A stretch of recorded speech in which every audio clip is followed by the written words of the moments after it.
हिसार में आए अमित शाह, लेकिन वहीं अगर बात कर ले तो हुड्डा जी भी आते हैं बरवाला में, और अमित शाह को लेकर तो इनको कोई समस्या नहीं होती। लेकिन एक व्यक्ति मेरे पास ऐसे हैं, बीजेपी के कार्यकर्ता ही कहलाते हैं, लेकिन इन्हें दिक्कत तब होती है जब हुड्डा साहब बरवाला आते हैं और अपने कुछ बातें रखते हैं। उनकी भी रैली थी, उन्होंने भी बातें रखी, लेकिन मुझे एक बात बताइए सबसे पहले मुनीष जी कि आपको दिक्कत कहां पर आ रही है? उनकी बातें आपको पसंद क्यों नहीं आई? ऐसा बोला क्या है हुड्डा साहब ने जो आपके सीधा दिल पर जाकर लगती है? पहले ये बताइए। हुड्डा साहब बिल्कुल जनता को भड़काने वाली बातें कर रहे हैं, कोई सच्चाई नहीं किसी बात में, तो गुस्सा तो आएगा। सच्चाई नहीं है, भड़काने वाली बात करें, मैं आपको बता दूं उन्होंने सिर्फ इतना बोला है कि वो जो चुनाव लड़ रहे हैं, जो इंडिया का गठबंधन हुआ है, वो तो सिर्फ एक संविधान को बचाने के लिए हुआ है, पीएम बनने के लिए नहीं हुआ। तो इसमें क्या बलकाना और क्या झूठ बोलना, मुझे बताइए। संविधान में कहाँ दिक्कत आ रही है? क्या धारा 370 तोड़ी गई है, इस कारण से दिक्कत आ रही है? धारा 370 जो गलत लगाई गई थी भाई अमित शाह जी ने और माननीय मोदी जी ने मिलकर के उस धारा को तोड़ दिया। अच्छा। तो इसमें किसी को दिक्कत है तो अलग बात है, बाकी संविधान अपनी जगह सही काम कर रहा है, क्या दिक्कत है बताओ? आपको लगता है कि संविधान ठीक है? आपको बिल्कुल लगता है सही, कि बिल्कुल सही तो काम कर विपक्ष रहा इस है। तरह की बातें क्यों कर रहा है? क्या विपक्ष जो है कहीं और किसी और दिशा में जा रहा है, या क्या कुछ कहना चाह रहे हैं आप?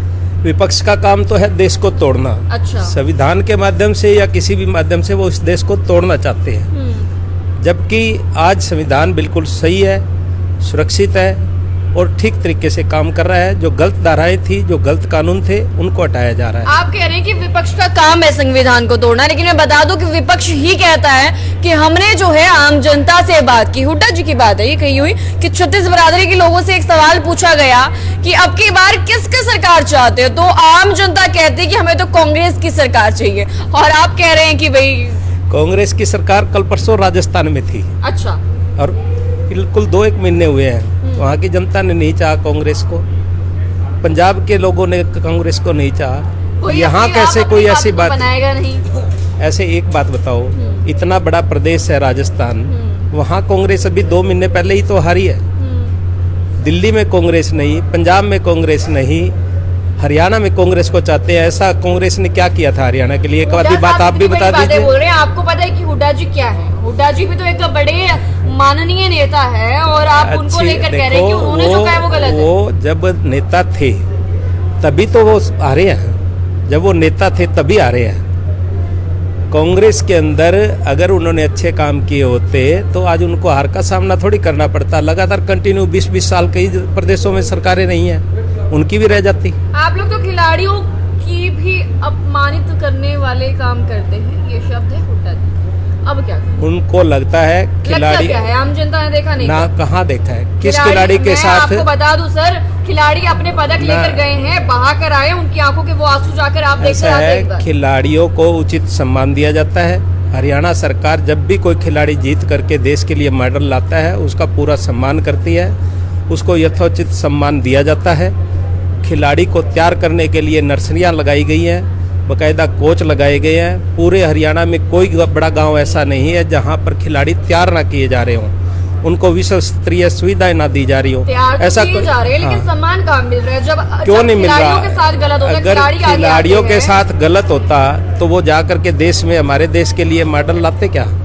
वो विदेशों में जाते हैं, किसी न किसी प्रकार सरकार की उनको सुविधाएं रहती हैं, तभी वो विदेश तक जा करके अपना ये खिलाड़ी होने का सफर पूरा कर पाते हैं। चलिए सर, मैं वही तो कह रही हूँ ना, सफर तो उन्होंने पूरा कर लिया, पदक वो जीत के ले आए, लेकिन सफर तो उन्होंने वहां पर भी देखा जब उनको पदक जो है जाकर बहा कर आने पड़े, उस वक्त आंखों में आंसू आप देखते हैं। ऐसा है कि बहुत कुछ खिलाड़ियों के प्रति भी बरगलाने वाले लोग रहते हैं। अच्छा। कुछ लोगों का काम ही किसी को दूसरे को बिड़ाना होता है, या तस्वीर का दूसरा पहलू कुछ ज़्यादा ही दिखाने की कोशिश वो करते रहते हैं। जबकि जो खिलाड़ियों को सुविधाएं वर्तमान सरकार माननीय मनोहर लाल जी और माननीय नरेंद्र मोदी जी दे रहे हैं, वो पूरे विश्व में इनका कोई सानी नहीं है। हुड्डा जी एक बात और कहते हैं, आपको पता है कि आज मैं सारी हुड्डा जी की बात क्यों कर रही हूँ? क्योंकि आपने शुरुआत उसकी की थी, और जैसे ही मैं आई तो आपने कहा कि बरवाला में रैली हुई हुड्डा साहब की, मतलब नजर जो है पूरी रहती है। अमित शाह जी के ऊपर आपकी नजर नहीं गई? अमित शाह जी के शब्दों पर नजर नहीं गई आपकी? अमित शाह जी ने बहुत अच्छा आज रैली की है, करनाल में की, उसके बाद हिसार में की। हिसार की रैली में तो हम खुद मौजूद थे। एक एक शब्द उन्होंने देश के प्रति इतना अच्छा बोला। देश को किस प्रकार से आगे लेके जाएंगे, माननीय मोदी जी ने किस प्रकार देश को अभी तक संभाल के रखा है, ये सारी बातें उन्होंने बताई है। अमित शाह जी ने तो ये तक कह दिया कि राहुल गांधी जी तो वेकेशन पर जाने वाले हैं, और आप कह रहे हैं कि शब्द सही बोला है। बिल्कुल होता ही है, आप पीछे का इतिहास उठा के देख लो।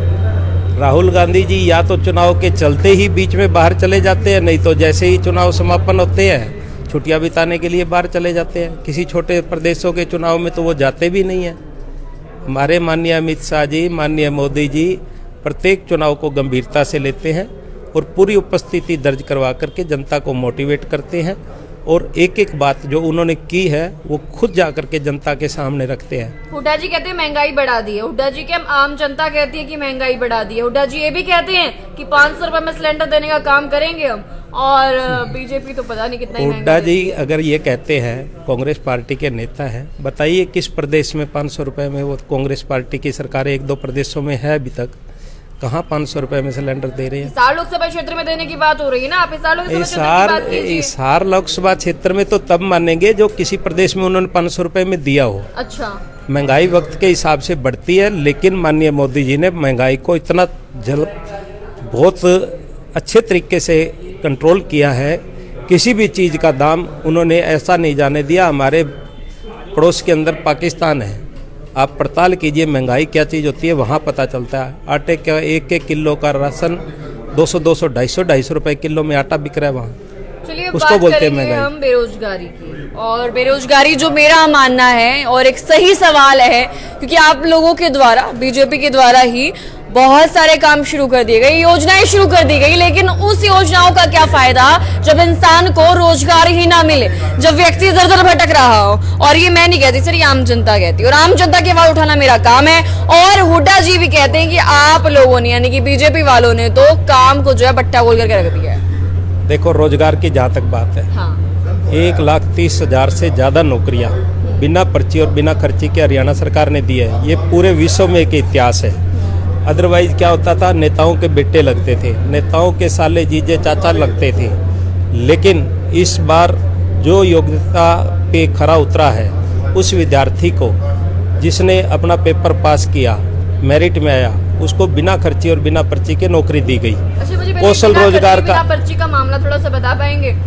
हर कोई कहता है कि बिना खर्ची बिना पर्ची हम लोगों ने काम करवाया। किसने करवाया? हम विश्वास किस पर करें? बिल्कुल करवाया। आप किसी भी गरीब आदमी जिसका बेटा नौकरी लगाया, उसके घर पर जा कर के पूछिए। लोग, हजारों लोग बाहर आकर के अभी तो इंटरव्यू दे रहे हैं, उनसे जा कर के पूछिए किस परिस्थितियों में उन्होंने पढ़ाई की और उनको परिस्थितियों की पढ़ाई का लाभ मिला।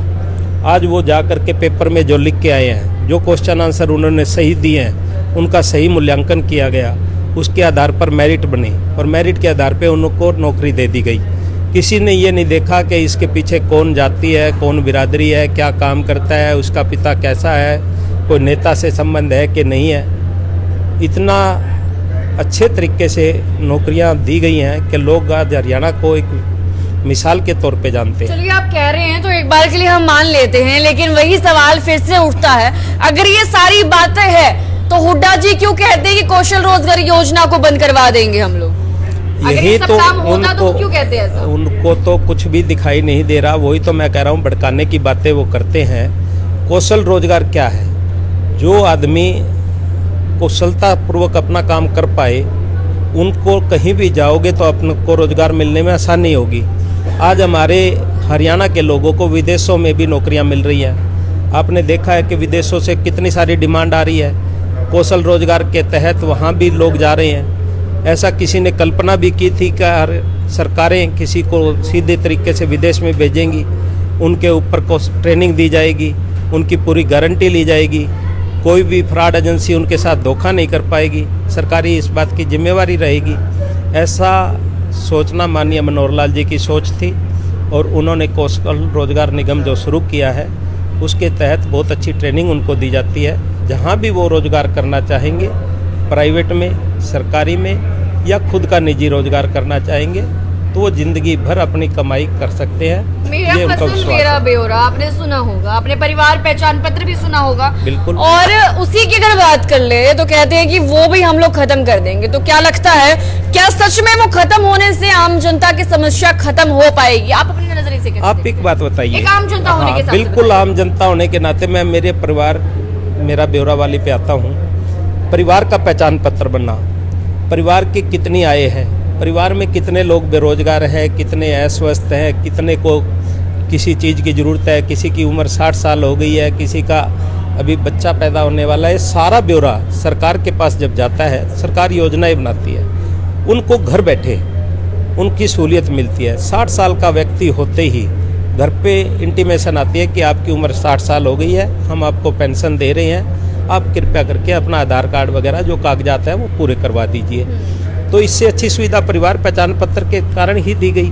परिवार पहचान पत्र की जो ये योजना है पूरे विश्व के अंदर पहली बार योजना लाई गई है और पूरे देश के दूसरे प्रदेशों में भी मुख्यमंत्री जी, माननीय मुख्यमंत्री श्री मनोहर लाल जी से स्वयं बात करके इस योजना की गंभीरता को लेते हुए उनसे राय मशवरा कर रहे हैं इसके बारे में। चलिए, इस वक्त बहुत सारे लोग जो है सर आपको लाइव देख रहे हैं, बातचीत जो है काफी अच्छी रही है, हमने आपसे बातचीत की, लेकिन 25 मई मेरे हिसाब से 4-5 दिन रह गए हैं और इस 4-5 दिन के बाद क्या इतिहास जो है रचने वाले हैं, अभी इसके बारे में कोई पुष्टि हम नहीं कर सकते, लेकिन क्या लगता है माहौल कैसा है और आने वाले समय में क्या कुछ मैसेज ऐसा देना चाहते हैं आम जनता के बीच जिससे बीजेपी को लेकर लोगों के अंदर क्या कुछ चल रहा है वो जो है थोड़ा सा बाहर आ पाए, लोग कमेंट कर सके उसमें। देखो, एक रैली आज हुई है जी, सुबह 11 बजे का टाइम दिया गया था, 2:30-3 बजे तक रैली चली और वो जो 4 घंटे हैं, 4 घंटे जनता बिल्कुल इकरा उसी कुर्सी पे बैठी रही और नेताओं के विचार सुने। ऐसा बहुत कम संभव होता है किसी नेता को सुनने के लिए 4 घंटे और जलती दोपहरी के अंदर कोई बैठा रहे। ये सिर्फ जनता का प्रेम है और जनता चाहती है कि हम इस तीसरी बार माननीय मोदी जी को प्रधानमंत्री बनाएं और हम जनता का जो रुझान है पूरे लोकसभा क्षेत्र का देख रहे हैं। इसके द्वारा हम कह सकते हैं कि हरियाणा की 10 की 10 सीट माननीय मोदी जी के 400 के आंकड़े में जुड़ेंगी और 400 पार करके माननीय मोदी जी तीसरी बार इस भारत देश के प्रधानमंत्री बनने जा रहे हैं। बीजेपी का बैलेट नंबर क्या बनाया गया है? बैलेट के अंदर चौधरी रणजीत सिंह जी का चुनाव निशान 4थे नंबर पे है, कमल का फूल हमारा निशान रहता है, रणजीत सिंह उनका नाम है, सामने छपा हुआ है, इधर कमल का फूल बना है, हमें जा कर के उसके सामने का बटन दबाना है। 25 मई को अगर हरियाणा के लोग, विशेषकर हिसार के सभी निवासियों से मैं निवेदन करूंगा कि चौधरी रणजीत सिंह जी को अगर वो जिता देते हैं तो ये वोट सीधा मोदी जी को जाएगा। माननीय अमित शाह जी ने भी आज हिसार की रैली में ये कहा है, आपने लाइव सुना है। बिल्कुल, चलिए वीडियो को शेयर करना ना भूलें और अगर किसी के पास अपना कोई सवाल है जो कि बीजेपी के किसी कार्यकर्ता से पूछना जरूरी है तो आपका सवाल का उठाने का काम मैं करूंगी और जवाब आपको जरूर मिलेगा, लेकिन उसके लिए आपको कमेंट करना पड़ेगा और जो भी आपकी दिक्कत है, आपके मन में कोई ख्याल है, आपके मन में कोई सवाल है तो वो सवाल आप लोग मुझसे कर सकते हैं। खैर, वीडियो को शेयर करना ना भूलें और बने रहिए।